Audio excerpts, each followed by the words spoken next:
Nós vamos para Nova York. Eu vou conversar com Roberto Simon, jornalista e analista internacional. Roberto, bom dia, bom dia. Como vai você aí? Como estão as coisas por aí? Eu acho que melhores do que por aqui. E aí, Roberto? Bom, Mário, prazer falar contigo de novo. As coisas estão bem, tá? A vacinação está se encaminhando. Hoje aqui, ontem, na verdade, em Nova York, ela começou para pessoas com mais de 50 anos, baixaram já, está em ritmo acelerado. E, se Deus quiser, segundo o presidente Biden, já 1º de maio, qualquer pessoa que quiser tomar vacina poderá tomar vacina.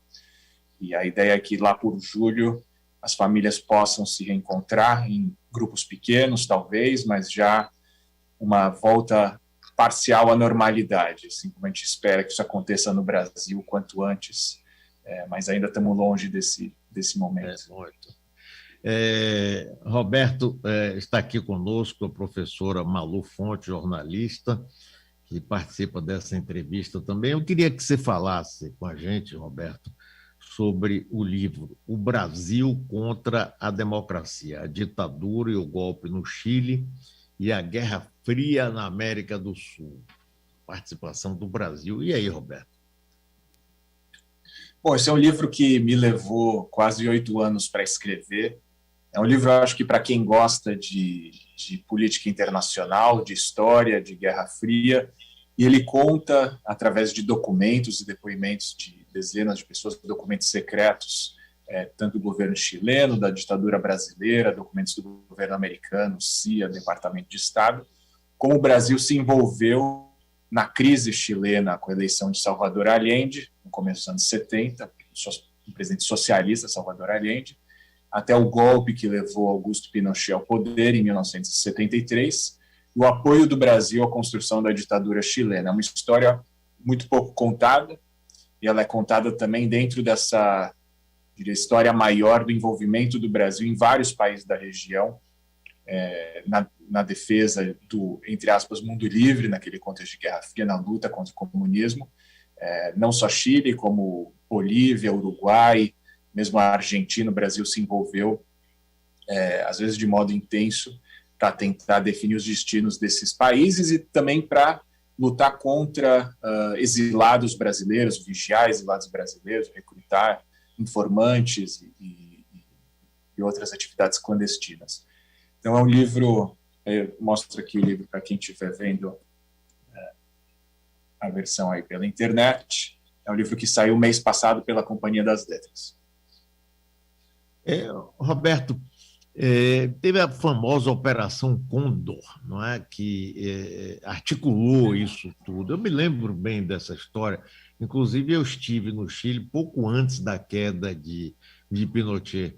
E a gente já sentia que a CIA estava trabalhando, rapaz, ativamente para derrubar o governo. Estava faltando bico de mamadeira.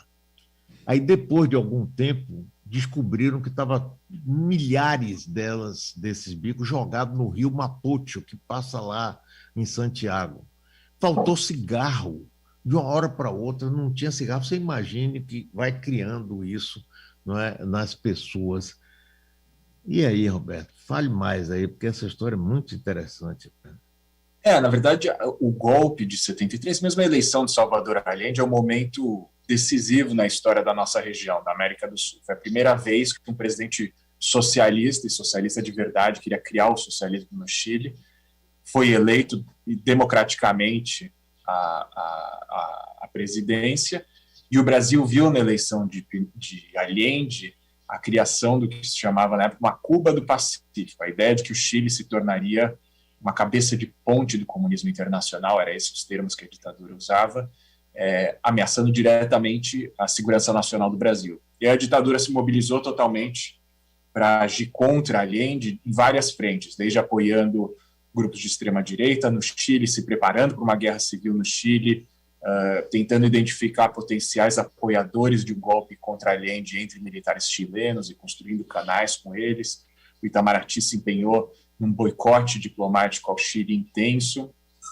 Isso tudo, como eu havia falado, enquanto o Brasil espionava a sua comunidade de exilados no Chile. O Chile, Santiago, naquela época, havia se tornado a capital do exílio brasileiro. Tinha milhares de brasileiros vivendo lá, incluindo, quer dizer, boa parte, muita gente que depois formaria o establishment político da nova república. Então, José Serra, Fernando Henrique Cardoso, Marco Aurélio Garcia, poderia ter Ferreira Goulart, muita gente passou pelo Chile, próprio César Maia, Rodrigo Maia nasceu no Chile, aliás, então é uma história que está ligada, quer dizer, que em certo sentido foi a gênese da nova república. Então, conta-se essa história do envolvimento brasileiro. O Marco, você disse, Estados Unidos também estavam diretamente envolvidos nisso, a CIA teve uma participação importante já em 1970 para tentar desestabilizar o governo Allende, no momento do golpe, porém, o Brasil toma a dianteira, é o primeiro país a reconhecer a nova junta militar que está sob o comando Pinochet, e um mês depois do golpe, há agentes da inteligência brasileira atuando dentro do Estádio Nacional, que foi um estádio convertido numa prisão. Não havia prisões suficientes no Chile para receber tantas pessoas, então começaram a colocar as pessoas no principal estádio, o estádio onde o Brasil havia conquistado a Copa do Mundo anos antes, aliás, e vários brasileiros também foram parar no Estádio Nacional, dezenas de brasileiros. E um mês depois do golpe, a ditadura enviou um grupo de agentes para ajudar no interrogatório desses brasileiros, presos de chilenos também. E aí o livro mostra que há duas versões, né? Eu consigo mostrar, através de documentos que esses brasileiros tiveram lá, documentos brasileiros e americanos atestam a presença deles. E aí eu entrevistei um dos agentes de inteligência que teve no Estádio Nacional. Ele disse que, de fato, presenciou muita violência nesses interrogatórios, mas que os agentes brasileiros não torturaram ninguém.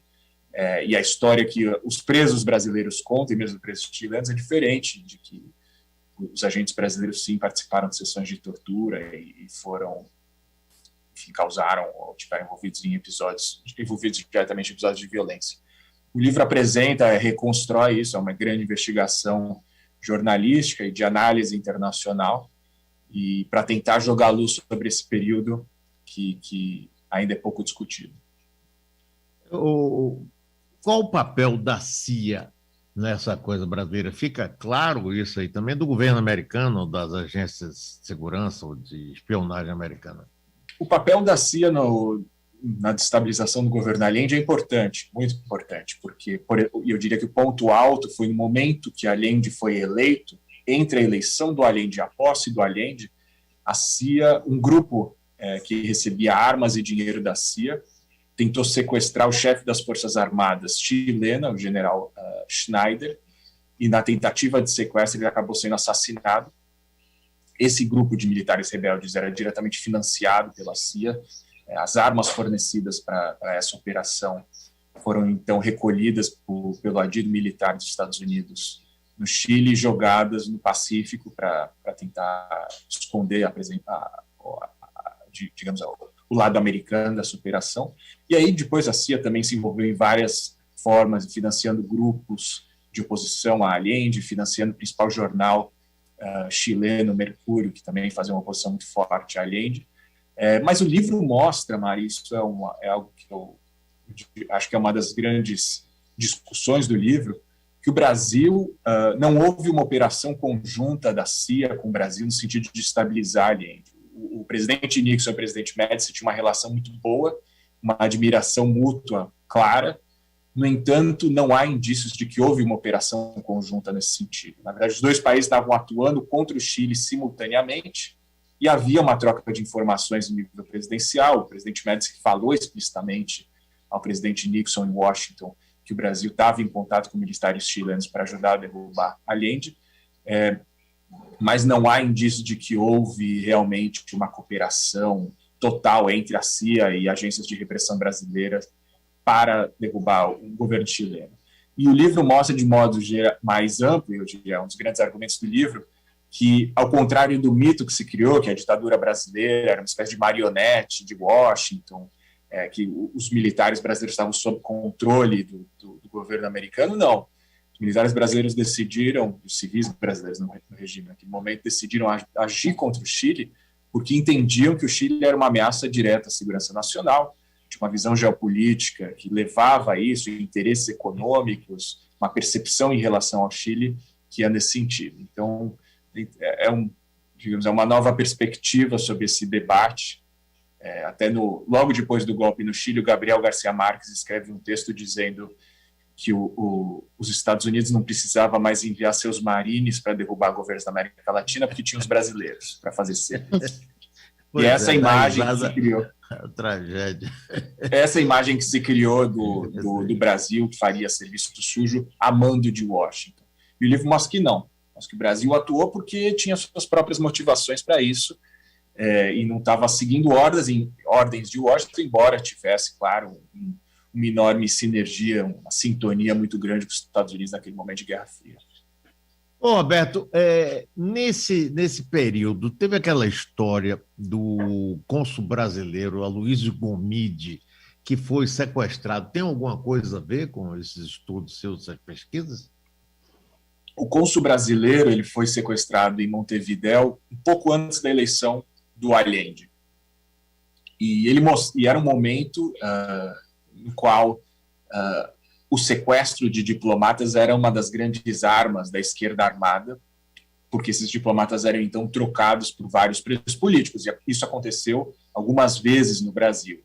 O embaixador americano foi sequestrado e trocado por presos que foram enviados para fora do Brasil, depois o embaixador da Alemanha Ocidental, o embaixador da Suíça, finalmente. O embaixador da Suíça foi sequestrado no final de 1970 e libertado no começo de 1971, e nesse sequestro, quer dizer, ele coincidiu exatamente com o começo do governo Allende, e esses 70 brasileiros trocados pelo suíço foram a Santiago, foram enviados a Santiago, foram recebidos em Santiago como heróis. No entanto, isso é contado no livro. O governo, além de ofereceu recebê-los, tentando mostrar que seria um governo pragmático, que tinha interesse em ajudar, interesses humanitários em ajudar o Brasil, e o cálculo tanto do Allende quanto do Almeida, que era o ministro das Relações Exteriores do Allende, era de que isso poderia ser um sinal para melhorar as relações com a ditadura. Eles já previam grandes dificuldades com o Brasil. E o governo Médici trabalhou no sentido oposto, de mostrar que o envio daqueles brasileiros, daqueles 70 brasileiros, ao Chile, na verdade, revelava que o Chile agora estava totalmente alinhado com a extrema esquerda brasileira e que apoiava o terrorismo dentro do Brasil, esse tipo de coisa. Então, era um dos primeiros episódios que acirrou ainda mais animosidades entre os dois lados. Mas o cônsul Gomide foi libertado no Uruguai, ficou algum tempo sequestrado, e outras pessoas, incluindo o Mitrione, que era um adido policial americano no Uruguai, foi assassinado. Foram sequestrados ao mesmo tempo. E até isso é contado num dos filmes do Costa Gavras. Costa Gavras, isso! Então, mostra um pouco esse clima da América do Sul que o livro reconstrói, de enorme tensão, né, nesse jogo de Guerra Fria e da esquerda armada, da guerrilha urbana, guerrilha rural, de ditaduras e regimes cada vez mais autoritários na região. Malu! Oi, Roberto, bom dia. Parabéns pelo livro. Malu. Prazer aqui estar conversando com você. Estava te ouvindo falar aí desse período, aí as perguntas de Mário, suas respostas, aqui a pauta do livro, e me veio à cabeça assim, um contexto, né? Eu queria que você falasse um pouco assim, para o seu leitor em potencial. Estava lembrando muito, ao ouvir você, sobre a obra de Hélio Gaspari, que eu imagino que para escrever um livro sobre esse assunto, esse período, claro, né, você conheça. Em que momento ali as suas obras, né, que eu digo, o seu livro, né, e a obra de Hélio Gaspari com essa radiografia, eu sei que você vai mais para a questão mais externa, mais para, né, América Latina, vai para o Chile, se detém muito mais e abre uma lente de aumento ali, mas em que, assim, para um potencial leitor seu, de que forma suas obras, sua e a dele, dialogam a interseções ou aprofundamentos seus, que é uma obra que vem depois, claro, e o que te motivou a escrever um livro sobre isso? Ótimas perguntas. Primeiro, o Hélio, ele é, além de uma das grandes referências do livro, como você fala, acho que é talvez dos grandes, se não o maior pesquisador de ditadura militar brasileira. Ele foi um entusiasta do livro desde o começo, sempre e ajudou na coleta de documentos. Então, tem uma dívida de gratidão enorme com ele. Quer dizer, ele conta a história, né, o arco narrativo que o Hélio Gaspari coloca desde o começo, né, da ditadura, o governo Castelo Branco, os militares entram no poder, quer dizer, a entrada e a saída deles até a ditadura envergonhada e a ditadura derrotada, né? Quer dizer, como que esse regime se construiu e como ele acabou. E, na verdade, ele fala em alguns momentos da política externa, política internacional da ditadura militar, e ele fala também, tem, se não me engano, um capítulo que conversa um pouco sobre a participação do Brasil no golpe no Chile, o envolvimento do Brasil no Chile e na região. E o meu livro expande essa pesquisa, né, vai mais a fundo, mas com muita coisa que ele revelou, incluindo arquivos e fontes que o Gaspari teve por ter entrevistado o Golbery, né, que foi um dos grandes atores naquele momento, o próprio Geisel. O livro mostra que houve uma mudança do Brasil em relação ao Chile. Quer dizer, o golpe no Chile é de setembro de 1973, governo Médici. Em março de 1974, assume o governo Geisel. E o governo Geisel assume com uma proposta de fazer uma abertura lenta, gradual e segura, né? De tirar os militares gradualmente do poder e recolocar os civis no poder. E nesse sentido, há uma mudança do Brasil em relação ao Pinochet. O Brasil não queria se vincular com o Pinochet, porque naquela altura o Pinochet já era visto como um pouco a encarnação da violação dos direitos humanos na América do Sul, era tido como um páreo internacional, e o Brasil estava tentando andar no sentido oposto. Então, antes mesmo da posse do Geisel, o Geisel pede explicitamente, através de seus assessores, para o embaixador do Pinochet em Brasília, para que o Pinochet não viesse à sua posse. E o Pinochet ignora e faz sua primeira viagem internacional ao Brasil. É a primeira cena do livro, aliás, o Pinochet chegando em Brasília. Então ele mostra, o livro anda e bebe muito dessa interpretação do Gaspari, de que a posse do Geisel e o começo do governo Geisel é realmente um ponto de transformação da ditadura. E a história do livro, ela é curiosa, porque eu era repórter do Jornal Estado de São Paulo, trabalhava com política internacional, cobrindo política internacional, fazendo muita cobertura na América Latina e alguma coisa no Oriente Médio também.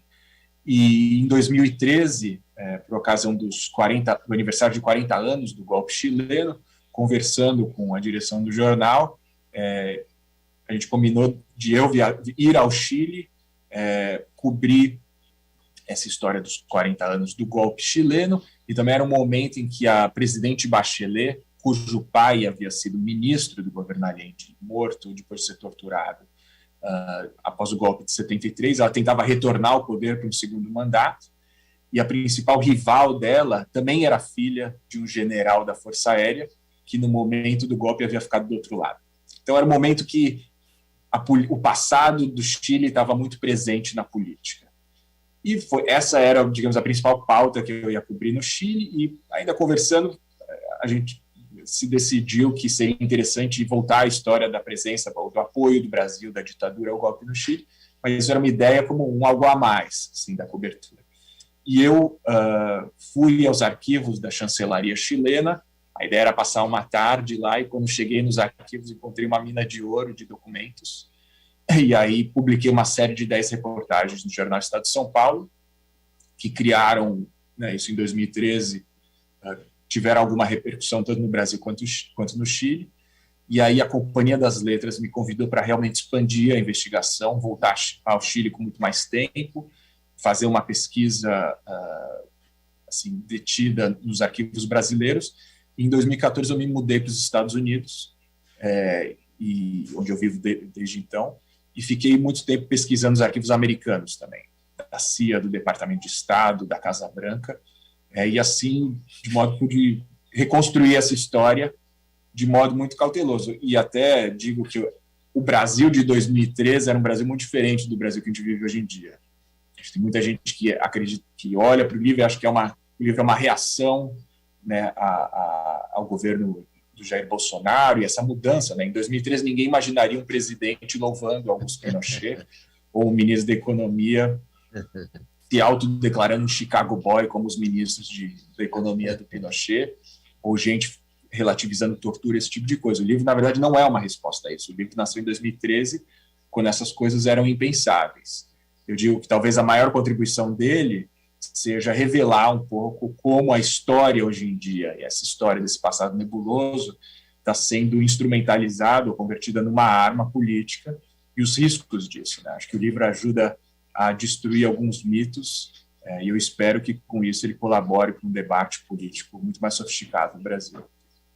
Roberto, quando o Pinochet veio ao Brasil contra a vontade de Geisel, se não me engano, eu não tenho bem certeza, o deputado Chico Pinto, aqui da Bahia, fez um discurso e acabou preso por causa disso, não foi? Exatamente. O saudoso deputado Chico Pinto, do MDB autêntico, ele, enquanto o Pinochet estava no Brasil, o Brasil tinha censura da imprensa, era a oposição absolutamente controlada no Congresso, ele tomou uma decisão de coragem ímpar, eu diria, de fazer um discurso na Câmara dos Deputados denunciando Pinochet e tentando dizer que, embora houvesse um silêncio quase absoluto, que isso nos tomasse por uma normalidade, uma aceitação passiva da presença do Pinochet no Brasil. E é um discurso muito emotivo e ele é narrado no livro.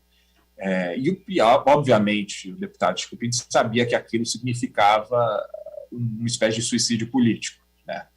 E que ele chamou o Pinochet de fascista e denunciou a perseguição de brasileiros e de chilenos no Chile após o golpe. E aí é interessante porque isso coincide com o começo do governo Geisel, voltando um pouco àquela discussão da transição que ele já queria fazer. O Geisel podia, como a ditadura fez com o Márcio Moreira Alves, simplesmente caçar o deputado Chico Pinto, usando seus poderes extraordinários com base no AI-5. E o Geisel mostra que ele não quer fazer isso, ele não quer usar esses poderes extraordinários, ele joga o caso de Chico Pinto para o Supremo Tribunal Federal. E é realmente um momento que o deputado tem um mandato cassado, etc., ele fica preso um tempo, e aí ele se retira naquele momento da política, mas é um ato de extrema coragem, um momento nebuloso da história do Brasil. Chico Pinto foi meu amigo pessoal, nós trabalhamos juntos, inclusive, e ele voltou a ser deputado, essa mesma figura extraordinária de um homem íntegro, decente, corajoso, grande. Eu tenho enorme saudade dele ter falecido. Ontem foi outro, Haroldo Lima, que morreu aqui na Bahia também. Essa mesma cepa, digamos assim, para usar uma palavra que está na moda. Que bom que essa história de Chico Pinto tá falada aí. E quando você falou dos arquivos que Hélio Gaspari teve acesso, teve Heitor de Aquino, lembra também dele, que foi secretário pessoal de Geisel? Ele teve muito acesso aos arquivos de Golbery, com quem ele tinha uma amizade pessoal, Dona Esmeralda, a esposa dele, lá no sítio que ele tinha em Brasília. Parece uma história miúda, mas que no final acabam juntando, né, para a gente ter uma visão do que aconteceu. Malu, por favor, esteja à vontade. Eu queria trazer para o presente, né? Ele estava falando que as pessoas às vezes pensam que o livro, né, é uma espécie de atualização, ou resposta, ou reação, olhar para o passado para entender o presente, o governo Bolsonaro, e você deixou muito claro aí que não é. Né? Você mora fora hoje, né, e você é jornalista, então, levando em conta, né, esse presente brasileiro e esse flerte, né, com uma espécie de autoritarismo mais vulgar ainda, que é mais tosco ainda. Não estou dizendo que tem autoritarismo, militarismo maravilhosos, feios e de bom gosto. Mas esse nosso agora parece assim uma comédia de erros mesmo, quase que uma mistura, né, de... Essa semana o Reinaldo Azevedo falou alguma coisa assim, que até as lives de Bolsonaro parecem, né, aqueles vídeos toscos dos né, dos caras do Al-Qaeda misturado com os Trapalhões. Como é que o mundo, Roberto, as pessoas com quem você conversa, que não são brasileiros, né, mas que se interessam um pouco, também não estou falando de brasilianistas, entendem esse atual momento brasileiro com esse flerte militar tosco, assim, da gente ter um governo eleito democraticamente, né, em 2021, e coalhado de generais, de militares, de gente com patentes laureadas, que nem da reserva são no governo. Como é que o mundo, nos bastidores, né, fora da imprensa, fora do New York Times, Washington Post, The Economist, mas nos bastidores das pessoas com quem você conversa, intelectuais, jornalistas, como é que se interpreta isso? É como o delírio que a gente aqui interpreta também, ou de uma forma diferente? Acredito que a reputação internacional do Brasil talvez nunca tenha sido tão negativa. O Brasil é um pária internacional hoje em dia e é visto como tal por setores amplos, de investidores até a comunidade acadêmica americana. Acho que todo mundo vê com muita surpresa a destruição institucional e o caos da pandemia agora no Brasil. E me parece que, né, o Brasil também perdeu muito poder relativo no mundo, né? Se a gente voltar para alguns anos, o Brasil era um ator internacional muito mais relevante do que hoje em dia. Acho que o Brasil, hoje em dia, é visto como um caso trágico, né, como eu disse, de enfraquecimento institucional, de grandes problemas de democracia. É um case de fake news. Aliás, pessoas que estudam fake news aqui nos Estados Unidos olham para o governo Jair Bolsonaro como um dos maiores exemplos internacionais, depois do governo Trump, claro. E, quer dizer, a percepção de que o Brasil inevitavelmente emergiria, né, como um país cada vez menos desigual e com um papel cada vez mais ativo na comunidade internacional, eu acho que ela se perdeu, infelizmente. Não que isso não possa ser restabelecido, mas acho que vai requerer uma reconstrução muito, muito complexa e delicada, né, pós-bolsonarismo. E sobre a questão do Chile, especificamente, e como você dizia, toda essa visão que o governo Bolsonaro tem sobre o Chile, eu acho, e o livro mostra isso, é uma deturpação muito estranha, né? Porque se a gente parar para pensar, hoje a gente sabe que o Pinochet foi talvez a figura mais corrupta da história chilena, né? Quando teve 11 de setembro aqui e mudaram as leis de controles de fluxos financeiros dos Estados Unidos, começaram a achar contas offshore do Pinochet, empresas e milhões de dólares que ele roubou do Chile, né? Como, quer dizer, lavajatistas, pessoas que se dizem comprometidas no combate à corrupção, louvam o maior corrupto da história do Chile. E o Pinochet ordenou um atentado terrorista no centro de Washington, que matou o ex-ministro Orlando Letelier. Como pessoas que se dizem entusiastas dos Estados Unidos, que acreditam que o Brasil deve se alinhar incondicionalmente ao governo Trump, ou a quem quer que seja aqui nos Estados Unidos, podem louvar uma pessoa que ordena um atentado terrorista no centro de Washington.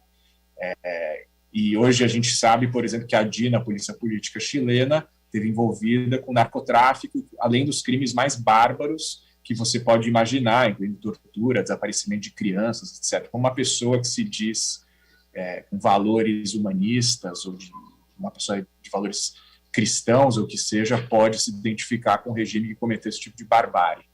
O ministro Paulo Guedes esteve no Chile sob a ditadura Pinochet, dando aula, e até num perfil que a jornalista Malu Gaspar fez dele, ele disse que não despertava curiosidade intelectual o fato dele viver numa ditadura, né? Como se fosse possível você separar a política econômica do governo Pinochet da realidade política do governo, né? Que só foi possível implementar aquele choque econômico ultraliberalizante porque a democracia havia sido obliterada, destruída e bombardeada literalmente no La Moneda, né?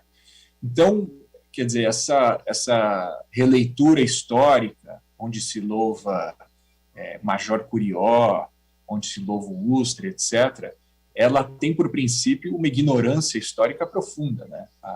Uma caricatura histórica que bebe da ignorância, né, da maior parte das pessoas em relação ao passado. Então, acho que essa reconstrução, voltando aqui ao Brasil e ao mundo, essa reconstrução da nossa democracia vai requerer um trabalho muito cuidadoso e de revitalização dos espaços democráticos, uma expressão que está sendo cada vez mais usada aí da Ilona Chabot e de outros, mas também uma ênfase, né, no debate público, na educação, na qualidade das ideias das pessoas e tentar recriar uma democracia plural que comparte, ou que consegue abarcar pessoas de esquerda, pessoas de direita, pessoas que discordam muito entre elas, mas que se respeitam e que não se veem como inimigos mortais, né? Acho que essa é a essência da democracia. Aqui fora se olha o Brasil como o Brasil, se a gente parar para pensar em 30 anos de construção democrática, de enormes avanços de políticas sociais e de enormes ganhos, era visto com muito entusiasmo fora do Brasil, né? Então, acho que existe uma decepção generalizada e eu espero que a gente possa reverter o quanto antes essa onda preocupante. Roberto, por favor, mostre aí de novo a capa do seu livro e diga aí como é que a gente pode ter acesso a ele. Bom, o livro está à venda nas melhores livrarias, para usar o jargão, e online também. Em tempos de pandemia, acredito que as pessoas que puderem, fiquem em casa, comprem online, recebam nas suas casas. Não se esqueçam de ajudar livrarias de pequeno e médio porte, que estão sofrendo muito na pandemia. Se vocês puderem comprar diretamente delas, acho que vão beneficiar aí na Bahia e em outros lugares que as pessoas estejam escutando. A gente precisa ter mais e mais livrarias, e com esse choque econômico elas estão sofrendo muito. E eu espero que o livro, de novo, ajude a entender melhor o presente, olhando para o passado, e que a gente tenha discussões cada vez mais saudáveis que contribuam para a nossa democracia. Valeu, Roberto, muito obrigado, viu? Parabéns aí pelo seu trabalho. A gente vai sempre conversar, porque é muito bom para a gente aqui, viu? Um abraço para você. Ótimo, um grande abraço, obrigado pelo convite.